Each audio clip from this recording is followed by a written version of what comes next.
Hello, and welcome to the program. This is the Black Ponder.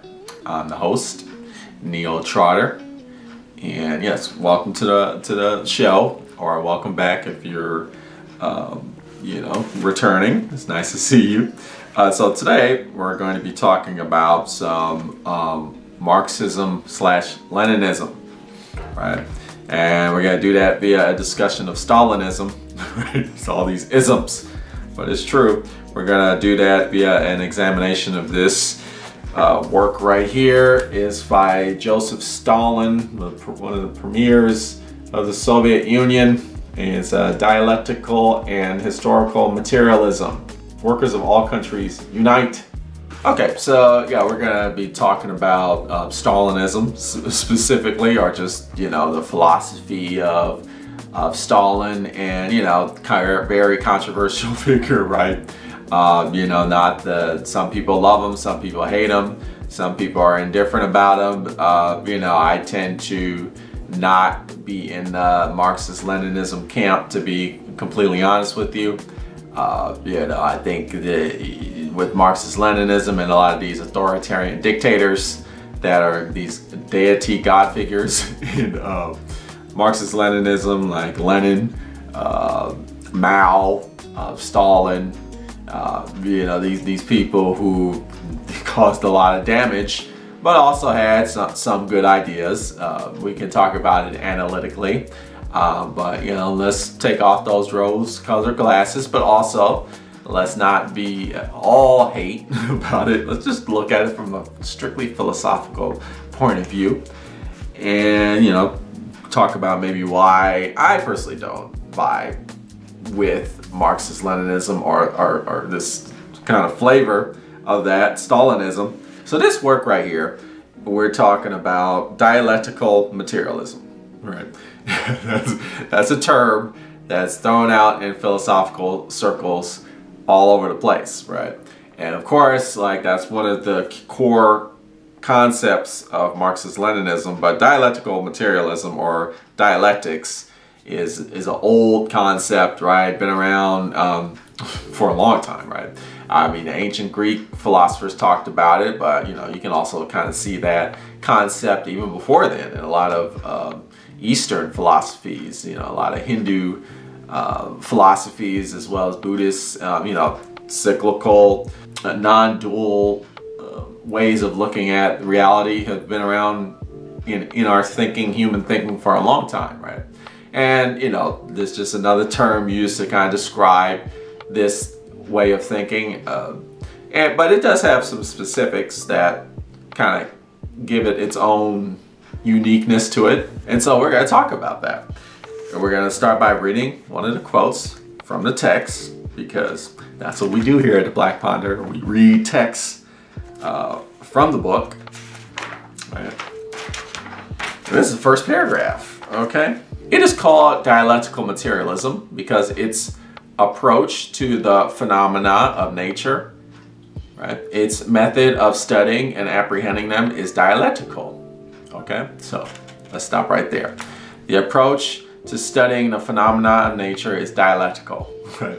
Meaning it's focusing not on just output-input type of thing. It's not like a straightforward line. It's not linear. It's like, the way we're studying nature and reality and the phenomena of existence, right, is kind of this back and forth, or like input, let's see, always have a problem because the camera has this mirror situation going. Okay, so you got the input and then you got the output, but then the output becomes an input, which creates another output, and then that becomes another input. So it's this constant function, right, that is working on itself, right? I guess, in many sciences, like computer science, the idea is recursion, right?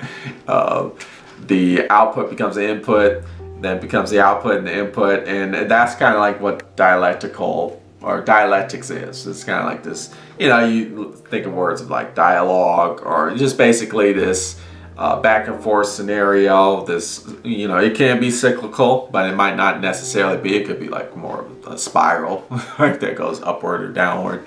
But it's not just this one and done, like straightforward, you know, this happened, therefore this happened, therefore this happened, you know, linear manner. No, it's more like, well, this happened and it influences what's going on in the future because of this thing that happened in the past. And so therefore we have to consider the past when we think about the future, and what we're gonna do in the future is going to impact later future, right? And that has to do with the past. You know, it's that kind of thinking. Okay, but let me continue with the quote. While its interpretation of the phenomenon of nature is conception of these phenomena, its theory is materialistic. So, you know, although we're talking about this theoretically, it's saying, like, you know, there's the ideas are being put forth. The core focus is the material conditions, right? So so with dialectical materialism, when we talk about Marxism, Leninism is focusing on the material conditions, right? So it's not so much about the ideas. The ideas are important, right? But it's more about, like, okay, what are the materials that are used to create these existence, to create reality, right? What are the environment, the actual material environment? And that's very important in the Marxist-Leninist dialectical materialism. But we will continue with that.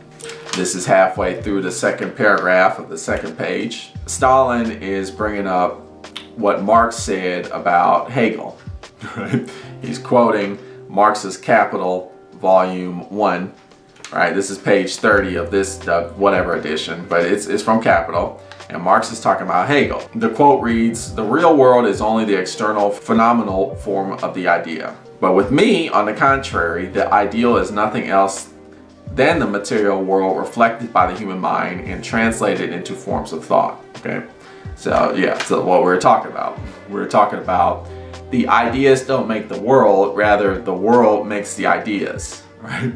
And then our ideas create a material world, right? So what we're seeing here is, in contrast, and we're going to hear this again, with what Stalin feels is in contrast to philosophers who are idealists, right?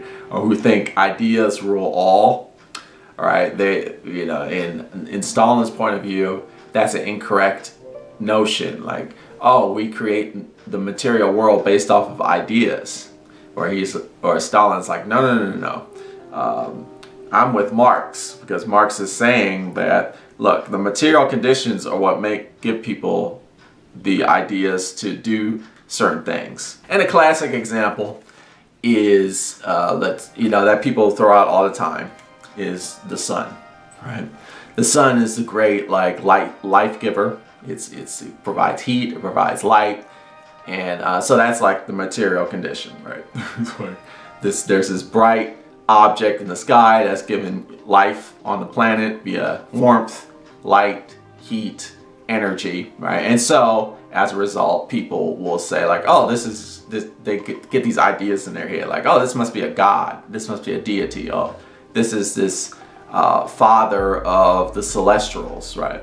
They formulate these ideas because the actual material condition of the sun is like, it actually is giving life. Therefore, like, there's this idea that comes about that it is some sort of life-giving entity, right? Or like some sort of deity, or some sort of like metaphysical object. And so that's why you have all these religions that look at the sun as some sort of god or something like that. And so you can apply that to all kinds of mythologies and ideas and ideologies, like, well, the ideas come from concrete material conditions, and it doesn't happen in reverse.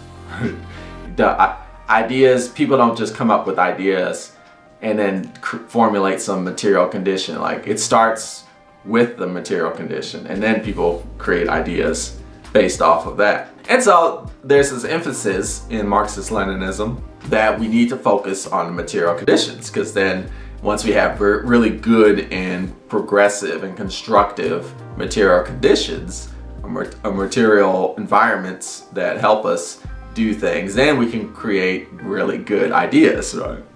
And even more so, like, the ideas become secondary to the actual conditions, the material conditions that human beings are working in and laboring amongst. Let me share with you my notations here in the margin. The material conditions formulate thought rather than thought formulating the material conditions. Okay, yeah, so that's a summary of what I said. So what I said here, though, here's another notation I put, is that I feel that Hegel is being misinterpreted.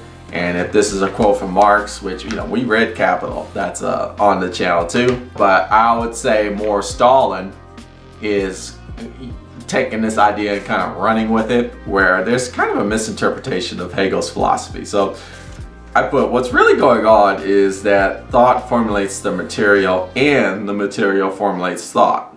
They both formulate each other. This is the dialectics Hegel is referring to. Hegel put a huge emphasis on the dialectical reality. And so what his focus was more on is like, look, sure, like the material conditions initiate ideas, right? But what's really important is that actually, like, once those material conditions create ideas, then those ideas become in and of themselves material conditions, right? And then the material conditions again become more ideas, and then those ideas become material conditions. So there's this back and forth process, and that's what's important. It isn't so much like what started it. It's more about like, well, reality is this cyclical thing that is about ideas and material, right? So it's like material and immaterial. They both are important because the immaterial creates a material condition, and the material creates an immaterial condition, right? So it's this dialectical thing, and that was like one of the important parts of Hegel's philosophy, right? And I think Stalin doesn't really focus, or kind of misses that boat, but we're going to talk about that some more.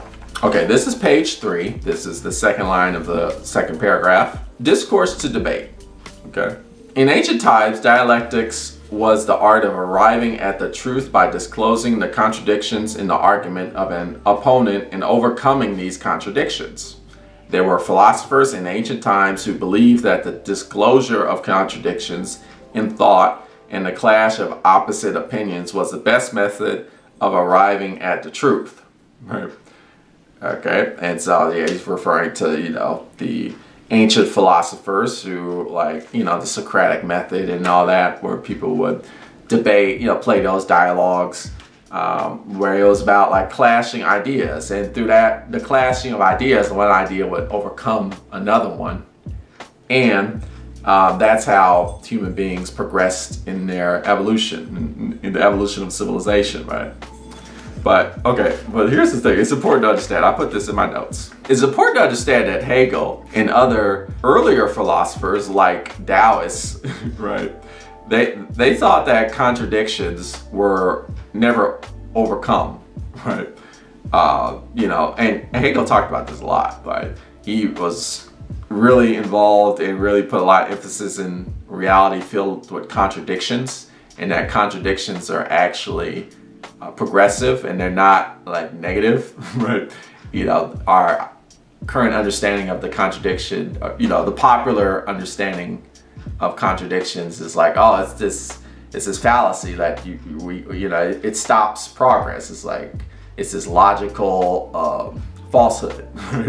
But, you know, Hegel, you know, pushed this idea that, well, actually, no, life is filled with contradictions, right? And that's what life is. Life itself is a contradiction, right?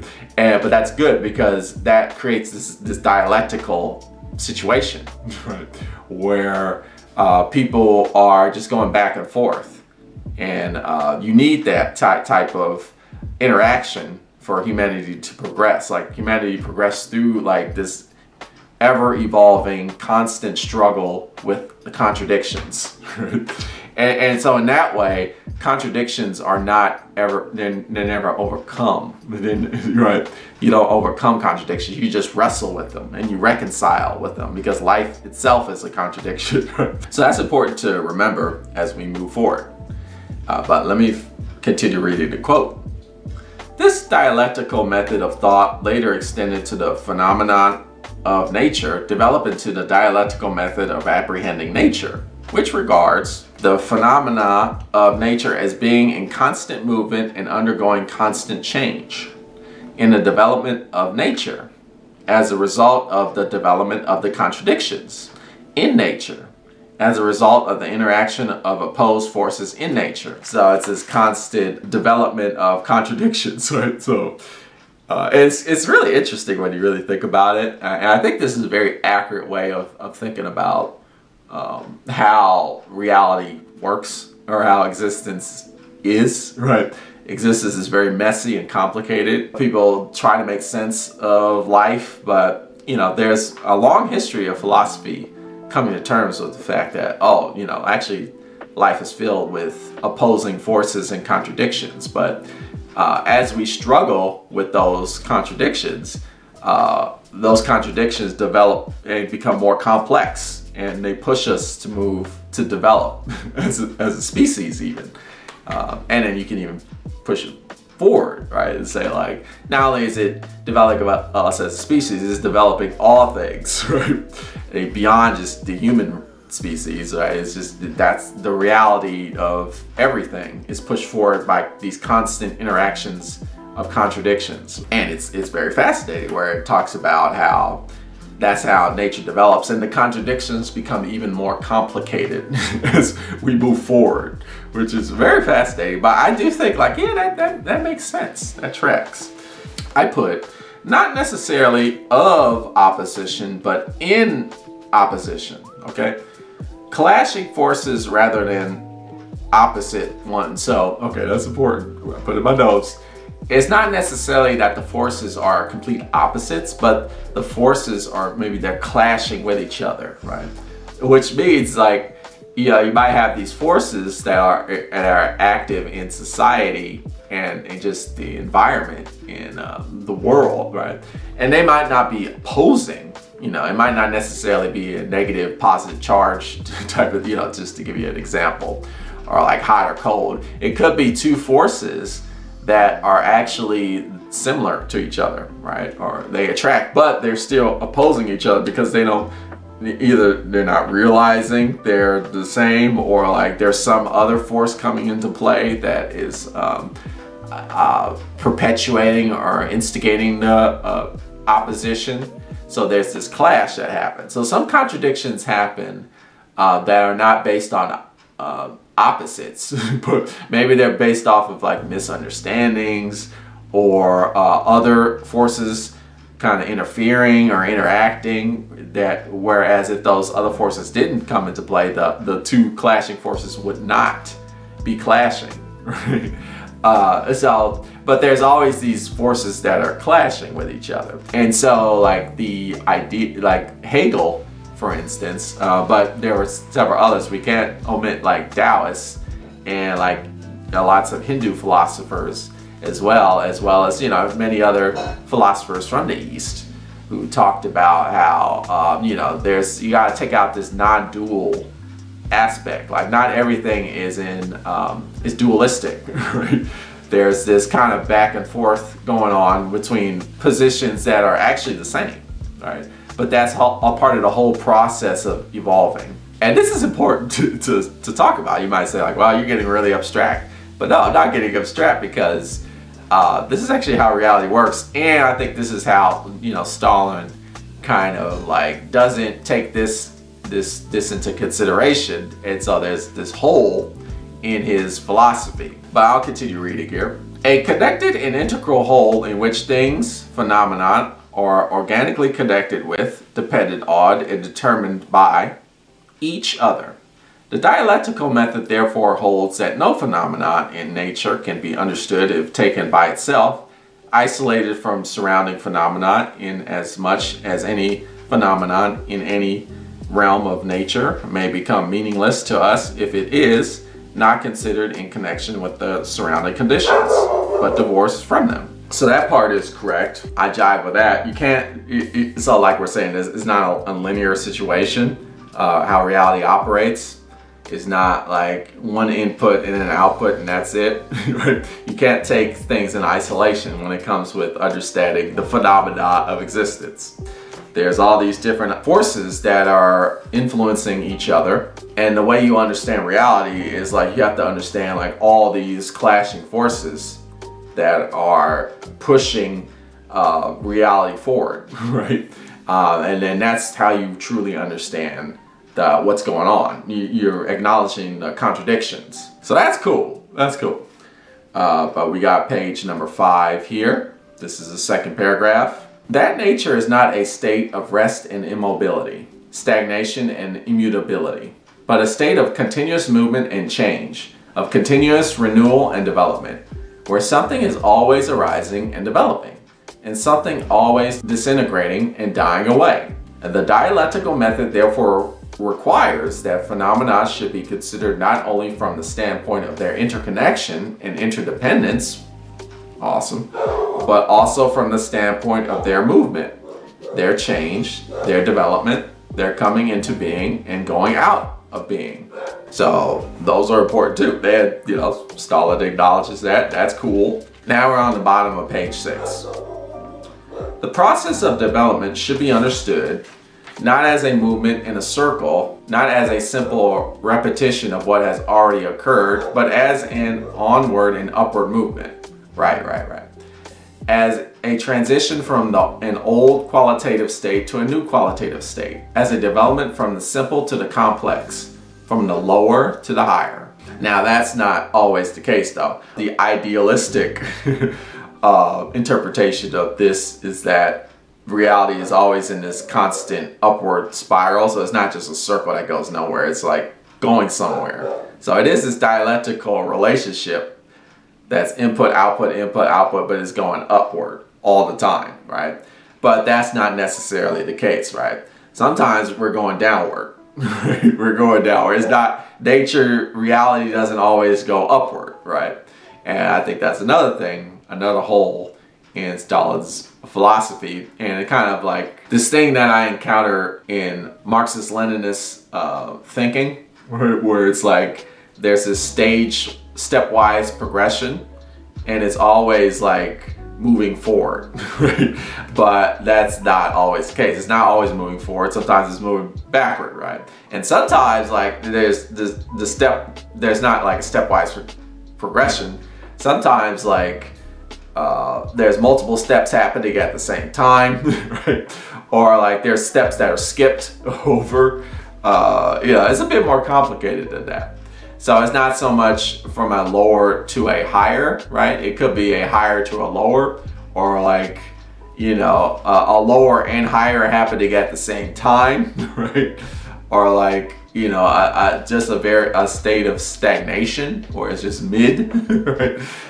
There's all types of these examples in human history, right? And I put in my notes, it's questionable. Nature can revert back to lower states. And we're talking about more like spiritual states of health in a dialectical way. Not so much like societal or like material. And this is where we kind of diverge off of this obsession with materialism, where it's like, well, you might have like a socialist state, right? Or a socialist society, but the ideas of the socialist society aren't conducive to like happiness and joy, right?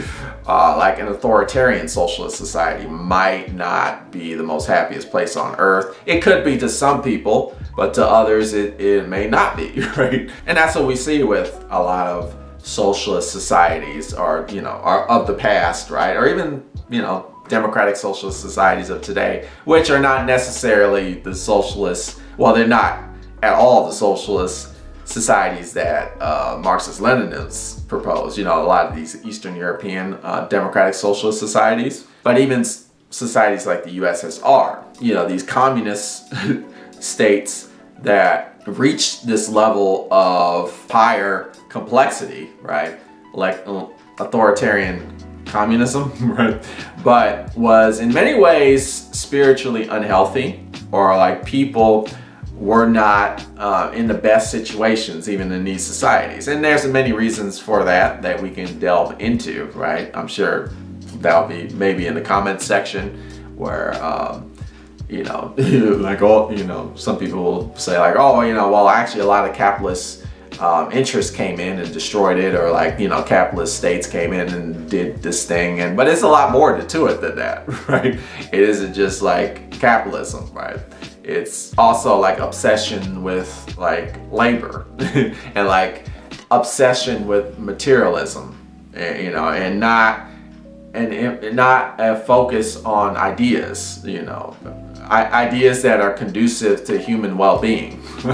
Because human beings need more than just material conditions. You know, there's also like mental health and like, you know, imagination and creativity, and like, you know, there's all types of immaterial things that human beings need that are necessary for their survival. And so in that way, there's not this higher progressive spiral that goes upward. You know, there could be like levels, there could be in some aspects of life where it's going up, but then in other areas it's going down. So it's like this multiple going up, falling downward. And Hegel talked about this. He's like, this is how life works. You know, one of the ways he described that is through the contradictions. Now let me read you the second paragraph of page 10. Dialectics holds that internal contradictions are inherent in all things and phenomena of nature, for they all have their negative and positive sides, a past and a future, something dying away and something developing, and that the struggle between these opposites, the struggle between the old and the new, between that which is dying away and that which is being born, between that which is disappearing and that which is developing, constitutes the internal content of the process of development, the internal content of the transformation of quantitative changes into qualitative changes. Okay, let me read you my notations in the margins. It is in this way that Marxism-Leninism pigeonholes all of reality in a restrictive framework which does not apply in all cases. It is not in all parts in time that existence is transforming from quantitative to qualitative.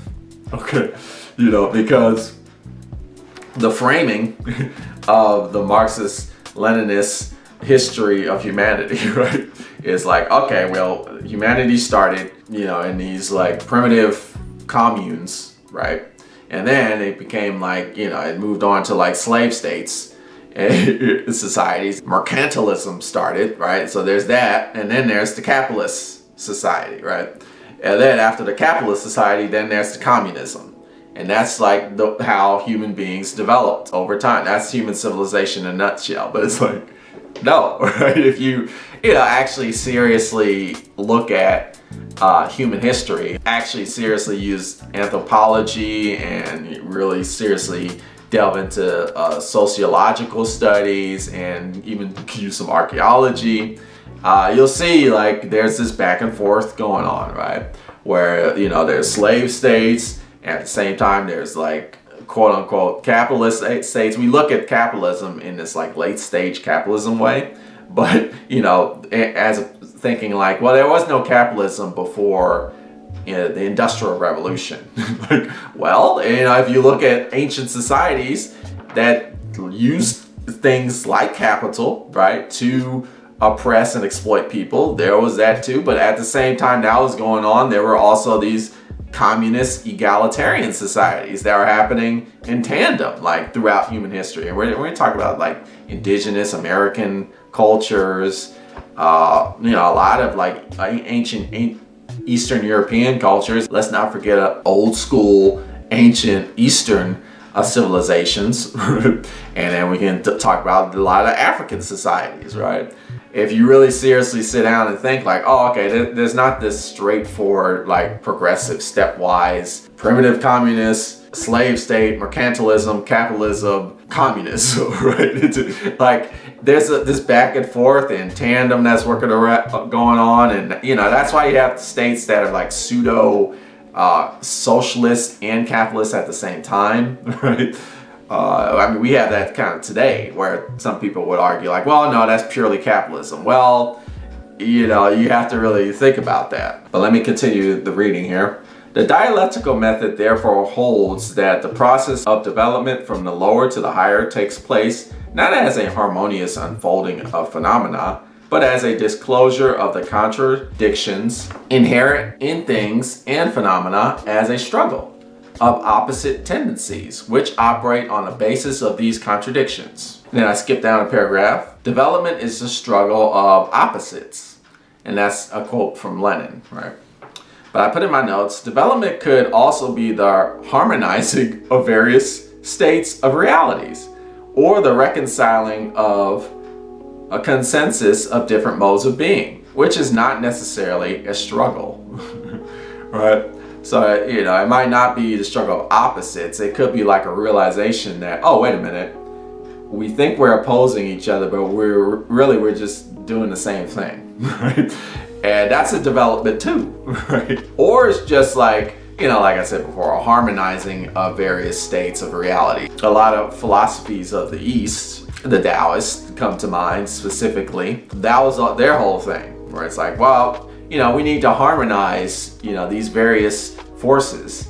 And then they even went further, where they said, you know, the Tao Te Ching talks about this a lot, where these states of reality, we think they're opposing each other, but actually they're not. And when we realize that they're not, then we develop. Right? So the development happens when there's a realization that there is no struggle, right? Which in many ways is true. You know, if you just think of reality, you think of human history, and you think about how, you know, certain societies felt like, well, these people aren't really, they don't qualify as human beings, right? Or like, you know, human beings are these people and they're not these people. But then there's this realization, sometimes a forceful realization, so there is a struggle, right? There's a struggle of like coming to terms with the reality of like, oh, actually, there is no opposing force. Like, we're all human beings here. And then there's the struggle goes away. And then the development happens. Okay, this is the last paragraph of page 11. If there are no isolated phenomena in the world, if all phenomena are interconnected and interdependent, then it is clear that every social system and every social movement in history must be evaluated not from the standpoint of eternal justice or some other preconceived idea, as is not infrequently done by historians, but from the standpoint of the conditions which gave rise to that system or that social movement and with which they are connected. And then there's an example. The slave system would be senseless, stupid, and unnatural under modern conditions. But under the conditions of a disintegrating primitive communal system, the slave system is quite understandable and natural phenomena, since it represents an advance on the primitive communal system. And that's what I was talking about, like primitive communal system, like this advancement. But then, you know, Stalin saying the slave system would be senseless and stupid and unnatural under modern conditions. That's not true, right? I mean, you know, it's immoral and unethical, right? It's like horrifying and dehumanizing. But, you know, if your goal is to like, you know, generate profit, to create capital most effectively, highly efficiently, then actually the slave system makes total sense, right? And I put in my notes, a slave system makes perfect sense if the objective is to maximize capital generation, right? Or in a white supremacist society, like if the goal is for white supremacy. And this is what I talk about, like when the immaterial conditions become material conditions, right? You know, white supremacy is an immaterial reality, right? And so one could say like, well, white supremacy came about because, you know, imperialists, capitalists were wanting a way to generate capital, so they made this pseudo class to promote capital. So it's ultimately material conditions brought about this immaterial. But to me, that when you talk to me like when you come at me with that kind of talk, it kind of sounds more like a chicken and egg argument, which oftentimes chicken and egg arguments are kind of fruitless and kind of irrelevant, right? Sure, like that may be what's going on, but ultimately now we have this condition, the white supremacy, which exists like completely and is creating all these material conditions, you know. And for the longest time in the United States of America, it created slavery, and that itself was a material condition, right? But it was based off of ideas that you know, white people are higher than other people, right? Which is an idea, but it created all this material condition, right? And in that way, like, the slave system made perfect sense, right? Under this idea, which influences, you know, countless people in negative ways, right? So that's what I'm talking about, right? That's kind of what I'm getting at. Like, we can't discount the ideas, right? Or the idealistic world, right? It does create material conditions that have profound effects. But here's another interesting point on page 50. This is the second paragraph. These irreconcilable contradictions between the character of the productive forces and the relations of production make themselves felt in periodical crises of overproduction. When the capitalists, finding no effective demand for their goods owing to the ruin of the mass of the population which they themselves have brought about, are compelled to burn products, destroy manufactured goods, suspend production, and destroy productive forces at a time when millions of people are forced to suffer unemployment and starvation, not because there are not enough goods, but because there is an overproduction of goods, right? And you can kind of like be more analytical about that. And, you know, I mean, an example would be like the myth of scarcity, like this idea like, oh, we don't have enough resources for all the humans on Earth. There's an overpopulation problem, where no, that's not the case. Like, we definitely have more than enough resources for all humans on Earth. We don't have an overpopulation problem. We have a problem where profit is prioritized over human life, right? Where if we weren't concerned with selling things to make money, we could feed everybody. Everybody could be housed, right? You know, the running statistic now is like 40% of all the food that's produced is just thrown out because they can't. Companies are unable to sell it for a profit. So it's like, oh, okay, well, we just got to throw this out. But it's like, yeah, but there's people starving on the streets, and this is the irreconcilable contradiction. Although I would argue like there is some reconciliation, which is what I just said, but it's like the irreconciliation of capitalism, right? And it's, you know, one can talk about how, like, well, this is why, you know, there's markets will fall and there's market crashes, because capitalism presents this contradiction that can't resolve itself, so markets crash and stuff. Yeah, and that's true, right? But I think it's very important to get more fundamental and be like, well, the real reason why markets are crashing, and like, because, you know, there's this fiction that's created, this idea, you know, and that's another example, right? The idea of markets, which is like a formulation of the mind, but it creates these material conditions. Like now, like money, you know, money is an imagined thing, right? Cash is just, we just associate a value based off of how we think, right? Or how we feel at the time. The stock market is, you know, a lot of that is just emotions and feeling, right? But it does create all this material reality, right? Where people will lose their whole livelihoods because of that. And so in this way, like, you cannot separate the ideas from the material conditions. And some people, you know, in Stalin's case, he's like prioritizing the material, and he's saying, you know, the material conditions are way more important than the ideas. But I think that's a huge shortcoming and like a hole, right? You know, if you really, like, the ideas can create material conditions that destroy people's lives on immense magnitudes, right? I mean, the stock market is a perfect example of that. And like what I was saying, like the idea of scarcity, this idea, oh shit, you know, we don't have enough resources. We have an overpopulation problem. we need to like colonize Mars or something, which is like all this money is going poured toward these things, where it could be poured toward like actually like ending homelessness, for instance, but it's not, because you know, we're trapped in these ideas, right?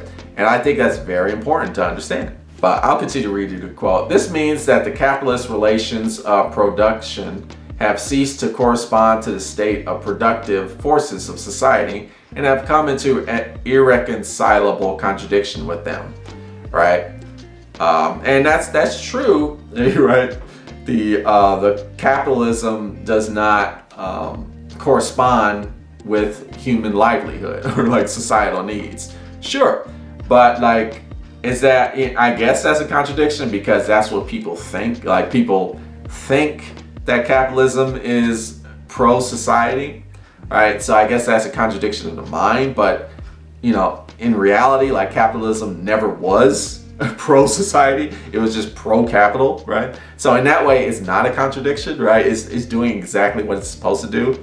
And you know, we'll say like, well, markets will fall and stuff like that. Yeah, but that's kind of in the design of capitalism, right?